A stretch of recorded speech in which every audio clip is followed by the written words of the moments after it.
John chapter 4, verse 24 reveals and points out that God is a spirit. And it's Jesus who is saying this information.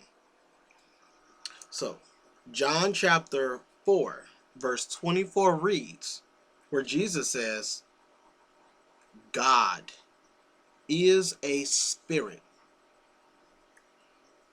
I'm going to end quote right there because that's the point of this one point we're pointing out. God is a spirit. So what does this mean? God is not of the flesh. And be mindful, Jesus is the one that's saying that God is a spirit. So Jesus is referring to God being a spiritual being. So if someone wants to say, well, Jesus is God, well, clearly Jesus is pointing out here how he is not God, because Jesus, when he's saying this, Jesus is of the flesh, while he is saying God is a spirit. And at John chapter 20, verse 17, Jesus clarifies very clear that the Heavenly Father is his God. But the main point of this video is only to point out primarily one point. God is a spirit. Meaning, he's not of the flesh. He's not a human.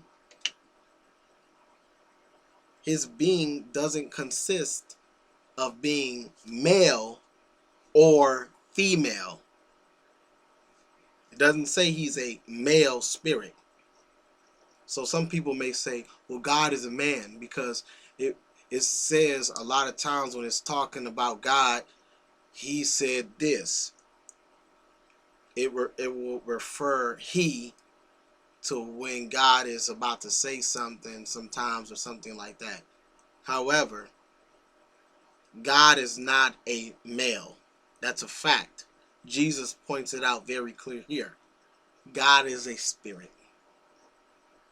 And he's not of the flesh. A spirit is not of the flesh.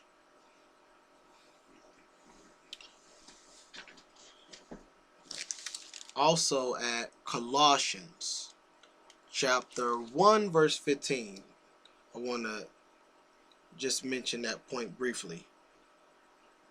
That's Colossians chapter 1 verse 15, where it points out a point about God.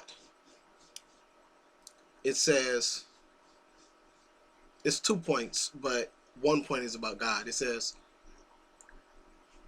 he, referring to Jesus, saying he, Jesus, is the image, the image meaning the likeness of the, and this is the detail about God, the invisible God.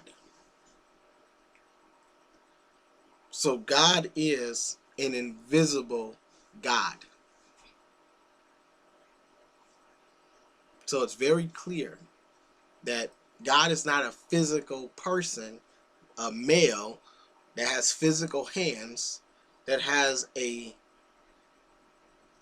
reproductive organs. It don't exist. He's a spirit, and he's an invisible spirit at that.